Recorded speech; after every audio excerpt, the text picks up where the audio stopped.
누가복음 2장 우리말 성경. 그 무렵 아우구스투스 황제가 칙령을 내려 전 로마 통치 지역은 호적 등록을 하게 됐습니다. 이것은 구레뇨가 시리아의 총독으로 있을 때 실시된 첫 번째 호적 등록이었습니다. 그래서 모든 사람은 호적을 등록하기 위해 각각 자기 고향으로 갔습니다. 요셉도 갈릴리 나사렛 마을을 떠나 다윗의 마을인 유대 땅 베들레헴으로 올라갔습니다. 요셉은 다윗의 가문의 직계혈통이었기 때문입니다. 그는 약혼한 마리아와 함께 호적을 등록하러 그곳에 갔습니다. 그때 마리아는 임신 중이었습니다. 그들이 그곳에 머무르는 동안 해산할 때가 돼 마리아는 첫 아들을 낳고는 아기를 천으로 싸서 구유에 눕혔습니다. 여관에는 그들이 들어갈 빈방이 없었기 때문입니다. 한편 목자들은 바로 그 지역 들판에서 살며 밤에 양떼를 지키고 있었습니다. 주의 천사가 그들 앞에 나타났고 주의 영광이 그들을 환하게 둘러비쳐서 그들은 너무나 두려웠습니다. 천사가 말했습니다. 두려워하지 마라. 보아라. 내가 모든 백성에게 큰 기쁨이 될 좋은 소식을 너희에게 알려준다. 오늘 구주이신 주 그리스도가 다윗의 동네에서 태어나셨다. 너희가 천에 쌓여 구유에 누워있는 아기를 볼 것인데 그것이 너희에게 표적이 될 것이다. 갑자기 그 천사와 함께 하늘의 군대가 큰 무리를 이루며 나타나 하나님을 찬양하며 말했습니다. 지극히 높은 곳에서는 하나님께 영광이요 땅에서는 하나님의 은총을 입은 사람들에게 평화로다. 천사들이 떠나 하늘로 올라가자 목자들이 서로 말했습니다.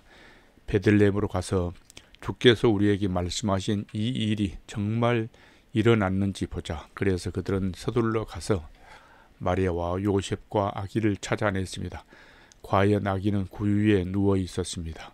그들은 아기를 보고 나서 그 아이에 관해 들은 말을 알려주었고 그 말을 들은 모든 사람은 목자들이 한 말에 놀랐습니다. 그러나 마리아만은 이 모든 일을 마음에 간직하고 곰곰이 되새겼습니다. 목자들은 자기들이 보고 들은 모든 것에 대해 하나님께 영광 돌리고 찬양하며 돌아갔습니다. 그들이 듣고 본 모든 일대로 이루어진 것입니다. 8일째 되는 날 할례할 때가 되자 아기가 잉태되기 전에 천사가 일러준 대로 그 이름을 예수라 지었습니다. 모세와 율법에 따라 정결의식을 치를 때가 되자 요셉과 마리아는 아기를 데리고 예루살렘으로 갔습니다. 이것은 주의 율법의 첫 번째 태어나는 모든 남자 아기는 하나님께 거룩한 사람으로 불릴 것이다 라고 기록된 대로 아기를 주께 드리고 또 산 비둘기 한 쌍이나 어린 집 비둘기 2마리라고 한 주의 율법을 지켜 희생 제물을 드리려는 것이었습니다. 당시 예루살렘에는 시므온이라는 사람이 있었습니다.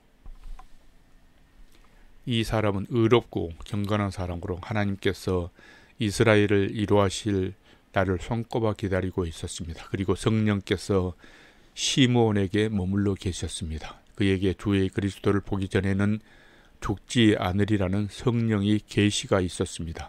시므온이 성령에 이끌려 성전 뜻 안으로 들어갈 때 아기 부모가 율법의 규정대로 행하기 위해 아기 예수를 데리고 돌아왔습니다. 그러자 시므온이 아기를 팔에 안고 하나님을 찬양하며 말했습니다.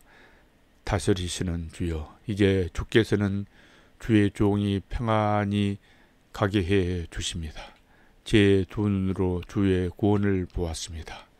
이 구원은 주께서 모든 백성 앞에 마련하신 것으로 이방 사람에게는 계시의 빛이요 주의 백성 이스라엘에게는 영광입니다.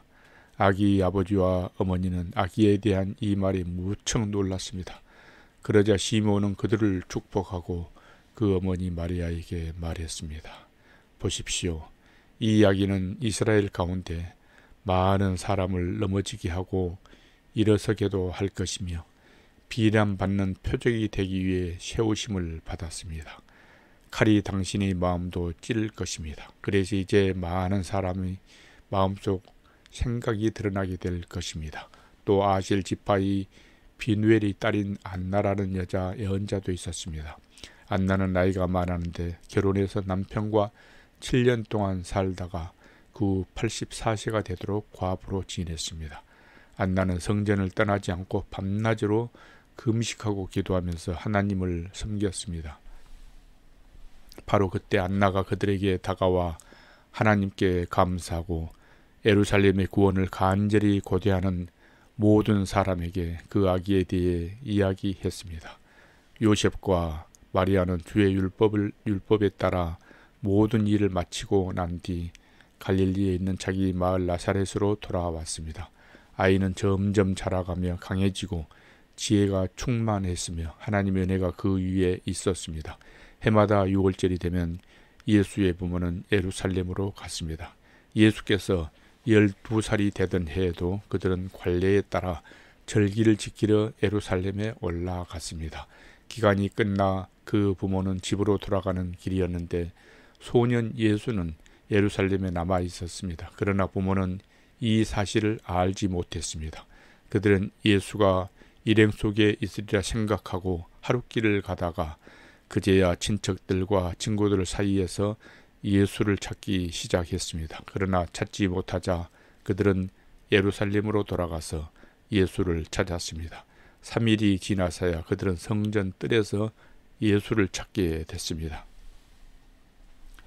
그는 성생들 가운데 앉아서 이야기를 듣기도 하고 묻기도 하고 있었습니다. 예수의 말을 들은 사람들마다 그가 깨닫고 대답하는 것에 몹시 감탄했습니다. 그 부모는 예수를 보고 놀랐습니다. 그래서 그의 어머니가 말했습니다. 얘야, 왜 우리에게 이렇게 했느냐?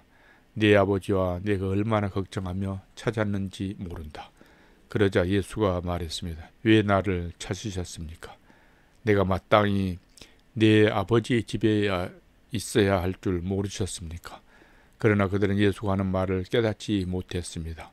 그리고 나서 예수는 부모와 함께 내려가 나사렛으로 돌아가서 부모님께 순종하며 지냈습니다. 예수의 어머니는 이 모든 일을 마음에 간직했습니다. 그리고 예수는 지혜와 키가 점점 더 자라가며 하나님과 사람들로부터 사랑을 받았습니다.